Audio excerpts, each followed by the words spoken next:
Hi viewers, నమస్కారం. నేను మీ సిరి. Welcome back to ఇన్కోరి.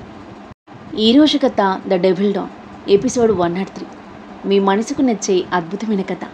రచించిన వారు బృందా గారు. కథ నచ్చితే లైక్ చేయండి. ఈ కథపై మీ అభిప్రాయాన్ని తప్పకుండా కామెంట్ చేయండి. ఇక కథలోకి వెళ్తే, అప్పుడే రిసెప్షన్ దగ్గరకు వచ్చిన రణదీప్, మీకు ఎలాంటి క్వశ్చన్స్ ఉన్నా నన్ను అడగండి, లౌడ్ వాయిస్తో గంభీరంగా అన్నాడు. ఎదురుగా రౌద్ర వదనంతో నిలబడిన రణధీర్ని చూసి ఒక్కసారిగా అందరూ భయపడ్డారు. రణధీర్ పాకెట్స్లో హ్యాండ్స్ పెట్టుకుని నీల్ దగ్గరకొచ్చి అతని కళ్ళలోకి ఉరిమి చూస్తూ, నువ్వు ఆరుహిని అడుగుతున్న క్వశ్చన్స్ నన్ను అడుగు అని అన్నాడు. అంత దగ్గరగా ఉన్న రణధీర్ రౌద్ర రూపాన్ని చూసి టెన్షన్తో బ్లాంక్ అయిపోయాడు నీల్. రణధీర్ అతని కాలర్ని తాకుతూ, I have to ask you one thing. ఒక అమ్మాయిని ఇలా వేధించొచ్చా? ఆన్సర్ మీ అని కోపంతో గట్టిగా అరుస్తూ నీల్ బదిలిచ్చేలోపై అతని చెంపపై గట్టిగా కొట్టాడు. ఆ పరిణామం ఎవరూ ఊహించనిది. దిశ, ఆరుహితో పాటు అక్కడున్న స్టాఫ్ అందరూ నిర్ఘాంతపోయి చూస్తున్నారు. నీల్ అవమానంతో ఆగ్రహంతో రగిలిపోతూ రణధీర్ని చూస్తున్నాడు. ఆ రోజు నేను క్యాబిన్లో కొట్టాను, ఈరోజు అందరి ముందు కొట్టాను అని అన్నాడు. నీల్కి భయంగా ఉన్న తన దగ్గర ప్రూఫ్స్తో రణధీర్ని అందరి ముందు అవమానించవచ్చు అనే ధైర్యంతో, రణధీర్ చక్రవర్తి గారు, నా మీద చేయెత్తడం వల్ల నిజం మారదు. నా దగ్గర ప్రూఫ్ ఉంది, దీన్ని మీరు ఎలా సమర్థించుకుంటారు అంటూ తన జేబులోంచి మొబైల్ ఫోన్ తీసి వీడియో ప్లే చేసి రణధీర్కి అందించాడు నీల్. అతని చేతిలోంచి ఫోన్ లాక్కుని ఆ వీడియో చూశాడు రణధీర్. రణధీర్ ఆరుహికి చాలా దగ్గరగా ఉన్న తన క్యాబిన్లోని వీడియో అది. అది చూస్తూనే రణధీర్ నరనరాల్లో కోపం సరున పాకింది. ఫోన్ని పట్టుకున్న అతని చెయ్యి బిగుసుకుంది. ఆ ఫోన్లో ఏముందో అర్థం కాక ఆరుహి ఉత్కంఠగా చూస్తుంది.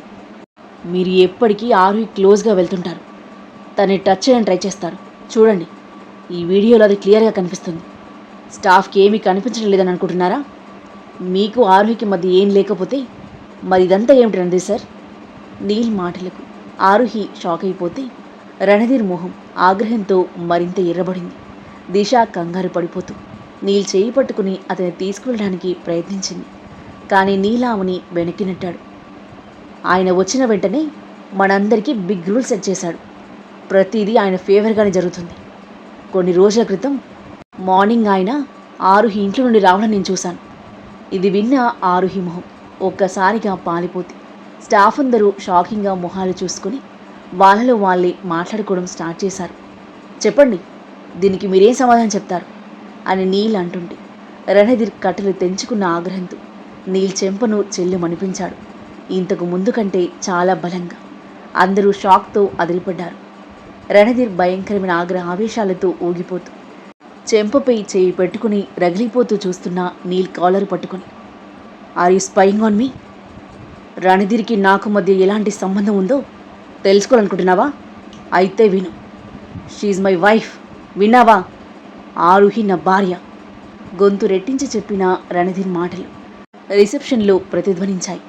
ఆ మాటలు విన్న నీల్కి ఒక్కసారిగా ఫ్యూజులు ఎగిరిపోయాయి. మైండ్ బ్లాంక్ అయి కరెంట్ షాక్ కొట్టినట్టుగా విగ్రహంలా స్తంభించిపోతే, ఆరుహి రణధీర్ సార్ వైఫా? దిశతో పాటు మిగతా స్టాఫ్ అందరూ ఆరుహి వైపు అవాక్కైపోయి కళ్ళు నోరు పెద్దగా తెరుచుకుని చూస్తున్నారు. నిజం బయటపడడంతో నిశ్చేష్టురాలైన ఆరుహి కళ్ళలో కన్నీళ్లు నిండగా తల వంచుకొని నిలబడింది. రణధీర్ ఆవేశం ఇంకా చల్లారలేదు. నీల్ని బలంగా వెనక్కి నెట్టేశాడు. అతను కింద పడిపోగా రణధీర్ స్టాఫ్ అందరి వైపు శివాళ్ళ తల తిప్పి చూసి, నన్ను ఇంకెవరైనా ఏమైనా అడగాలనుకుంటున్నారా? Any questions? మళ్ళీ చెప్తున్నాను, ఆరుహి నా భార్య. నా మీద అలిగొస్తే తనని నాతో పాటు రమ్మని ఒప్పించడానికి వచ్చాను. Do you understand? ఇంకా నన్ను ఎవరైనా ఏమైనా అడగాలనుకుంటే వచ్చి అడగచ్చు. No one needs to spy on me అని రణధీర్ చెప్పడంతో అందరూ కిక్కురు మనకుండా చూస్తున్నారు. నీల్కి ఊహించని ట్విస్ట్ ఇది. అతని మొహం నల్లగా మాడిపోయింది. రణధీర్ కోపంగా అతని వైపు చూసి, నిన్ను జాబ్ నుండి తీసేశాను. ఈ రోజు నుండి నీకు సిమ్లాలో ఎక్కడా జాబ్ దొరకదు అని సీరియస్గా చెప్పేసి అక్కడి నుండి వెళ్ళిపోయాడు. నీల్కి దిమ్మ తిరిగిపోయింది.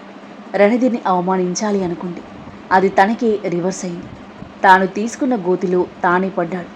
అందరి ముందు అవమానించబడడంతో పాటు మంచి జాబ్ కూడా పోయింది. దిశ వెంటనే నీల్ దగ్గరికి వెళ్ళి అతని లేపి నిలబెట్టింది. సార్ విషయంలో ఎందుకు జోక్యం చేసుకోవాల్సి వచ్చింది? ఇప్పుడు చూడు ఏమైందో. నీల్ ఏం మాట్లాడకుండా ఆరుహి వైపు చూసి అక్కడి నుండి వెళ్ళిపోగా ఆరుహి కన్నీళ్లతో వెళ్ళిపోయింది. రణధీర్ తన క్యాబిన్లోకి వెళ్ళి దాచిపెట్టిన స్పై కెమెరాను వెతికి పట్టుకొని దాని నీళ్ళ మీద విసిరేసి తన షూతో నలిపేశాడు. ఫోన్ తీసుకుని సెల్వాకి కాల్ చేశాడు. హోటల్ గేట్ దగ్గరే ఉన్న సెల్వా కాల్ లిఫ్ట్ చేశాడు. Yes sir. నీల్ను విల్లాకి దగ్గరలో ఉన్న హిల్ దగ్గర తీసుకువెళ్ళాడు. ఓకే సార్ అని చెప్పి వెంటనే తమ గార్డ్స్ని అలర్ట్ చేశాడు. నీల్ పార్కింగ్లో ఉన్న తన కారు దగ్గరికి వస్తుండగా సెల్వా అండ్ గ్యాంగ్ అతని చుట్టుముట్టారు. వాళ్ళని చూసి భయపడనీరు. ఎవరు మీరు? నా దారి నుండి తప్పుకోండి అని అనేలోపు అతని మెడకి ఇంజెక్షన్ గుచ్చాడు సెల్వా. గార్డ్స్ వెంటనే అతని తమ వెహికల్లో ఎక్కించగా సెల్వా కార్ స్టార్ట్ చేసి రయ్యని రోడ్ మీదకి దూకించి రణధీర్కి కాల్ చేశాడు. సార్ వాడిని తీసుకెళ్తున్నాం. ఓకే ఐఎమ్ కమ్ అని రణధీర్ అంటుండగానే క్యాబిన్లోకి దూసుకొచ్చింది ఆరుహి. రణధీర్ ఫోన్ కట్ చేసి తన వైపు తిరగ్గా అతని దగ్గరకు వచ్చిన ఆరుహి రణధీర్ కళ్ళలోకి కోపంగా చూస్తూ, రణధీర్ నీకు నువ్వు ఏమనుకుంటున్నావు? ఈ ప్రపంచం నీ ఇష్ట ప్రకారం నడవడానికి నువ్వేమైనా దేవుడివా అంది. రణధీర్ ఆమె చేతిని పట్టుకుని తన దగ్గరికి లాక్కుంటూ, ఏం మాట్లాడుతున్నావు ఆరుహి అని అడిగాడు. అందరి ముందు నేను నీ భార్యనని ఎందుకు చెప్పావు? రణధీర్ నవ్వి, అయితే నువ్వు నా భార్యవి కాదా అని అన్నాడు. నేను ఎవరికి ఏం చెప్పాలనుకోలేదు. ఆరుహి కళ్ళల్లో నీళ్లు తిరిగాయి. రణధీర్ ఆమె చెంపల మీదున్న కన్నీళ్లను తుడుస్తూ, నేను చెప్పాలి అనుకోలేదు. అందుకే నేను నీళ్ళు వాగుతున్నా సైలెంట్గా చూస్తుండిపోయాను. కానీ వాడు అందరి ముందు నిన్ను అవమానిస్తుంటే చూడలేకపోయాను. వాడు నిన్ను అందరి ముందు రాంగ్గా పోర్ట్రే చేస్తున్నా, అందరూ మన ఇద్దరి రిలేషన్ గురించి తప్పుడు కూతలకు వస్తున్నా నన్ను చూస్తూ ఊరుకోమంటావా? దీనికి వాడికి తప్పకుండా శిక్ష పడుతుంది అని అన్నాడు. ఆల్రెడీ అతన్ని జాబ్ నుండి తీసేసి పనిష్మెంట్ ఇచ్చావు కదా, ఇక వదిలే అతన్ని. రణధీర్ ఆమె కళ్ళలోకి మండిపోతూ చూస్తూ, వదలను. నీకు చేసిన 1 నైట్ ప్రపోజల్కి వాడు శిక్ష అనుభవించాల్సింది అని అన్నాడు పళ్ళు కొరుకుతూ. ఆ మాటలు విని షాక్ అయిపోయింది ఆరుహి. మీకెలా తెలుసు? నా పేరు రణధీర్ చక్రవర్తి. నా ఆఫీస్లోను హోటల్లోను ముఖ్యంగా నీ చుట్టూ ఏం జరుగుతుందో నాకెప్పుడూ తెలుస్తూనే ఉంటుంది. నీ ముందు పిచ్చిగా మాట్లాడే ముందు నా క్యాబిన్ తప్ప ఇక్కడ ప్రతి ఎంప్లాయీ రూమ్లో సీసీటీవీ ఫిక్స్ చేసిందన్న విషయం వాడు మర్చిపోయి ఉంటాడు, లేదా నేను చెక్ చేస్తానని ఊహించున్నాడు. నువ్వు వాడి క్యాబిన్ నుండి ఏడుస్తూ వచ్చినప్పుడే నాకు డౌట్ వచ్చింది. ఆ ఫుటేజ్ని చూశాను అంటూ తన ల్యాప్టాప్లోని ఫుటేజ్ని ఆరుహికి చూపించాడు రణధీర్. అతని షార్ప్ మైండ్కి, తనని అతను ప్రొటెక్ట్ చేస్తున్న తీరుకి అమితంగా ఆశ్చర్యపోయిన ఆరుహికి నోటమాట రాలేదు. వాడు నీతో తప్పుగా మాట్లాడినా నువ్వు నాకు చెప్పడానికి అసలు ట్రై చేయలేదు. నేను అడిగినా వర్క్ గురించి తిడుతున్నాడని అబద్ధం చెప్పావు. ఎందుకు వాడి తప్పుడు బిహేవియర్ని టాలరేట్ చేశావు? ఆరుహి అతని కళ్ళలోకి సూటిగా చూస్తూ, నేను నిన్ను కూడా టాలరేట్ చేస్తున్నాను. నీ యారగెన్స్, నీ మ్యాడ్నెస్, నీ పొసెసివ్నెస్ అన్నింటినీ టాలరేట్ చేస్తున్నావు. ఒక్కసారి నిన్ను టాలరేట్ చేశాక నీ ముందు మిగతావన్నీ చాలా చిన్నవనిపిస్తుంది. రణధీర్ కోపంగా ఆరుహి చేతిని వదిలి ఆమెను వెనక్కి నెట్టాడు. నా ప్రేమ నిన్ను ఇబ్బంది పెడుతుందా? ఇప్పుడిక రణధీర్ చక్రవర్తి నీ వెంటరాడు. నేను ఇక్కడే నీ ఎదురుగా ఉంటాను. But from now on it will be only professional. Boss and పిఎల్గా మాత్రమే ఉంటాం.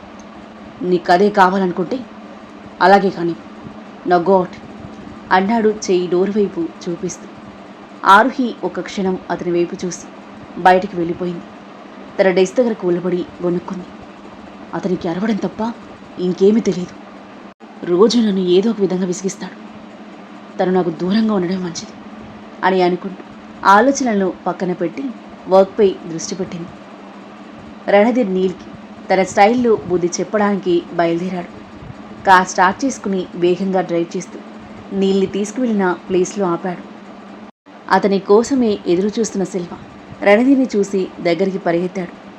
కార్ దిగి, ఎక్కడున్నాడు వాడు అని అడిగాడు Ranadheer. Hill back side sir. Hill వెనకాలంతా దట్టమైన చెట్లతో ఉన్న నిర్మానుష్యమైన ప్రాంతం అది. రణధీర్ తన కోట్ తీసి శిల్వాకి ఇచ్చి షర్ట్ స్లీవ్స్ మోచేతుల వరకు మడుచుకుంటూ ఆవేశంగా నీల్ దగ్గరికి వెళ్ళాడు. చైర్కి కట్టేసి ఉన్నాడు నీల్. రణధీర్ సైగ చేయగానే సెల్వ అతని మొహం మీద వాటర్ చల్లాడు. స్పృహలోకి వచ్చి ఎదురుగా చూసిన నీల్ కళ్ళెదురుగా ఉగ్ర రూపంతో ఉన్న రణధీర్ని చూస్తూనే భయంతో కళ్ళు తేలేశాడు. తను చైర్కి బంధించబడడం చూసుకుని చుట్టూ చూశాడు భయంగా. నిర్మానుష్యమైన ప్లేస్, చుట్టూ మనుషులను చూసి చావు భయంతో అతని గుండెలు జారిపోయాయి. సార్ ప్లీజ్ నన్ను క్షమించండి. నేను మళ్ళీ ఇలాంటి తప్పు ఎప్పటికీ చేయను. Please sir, give me one last chance.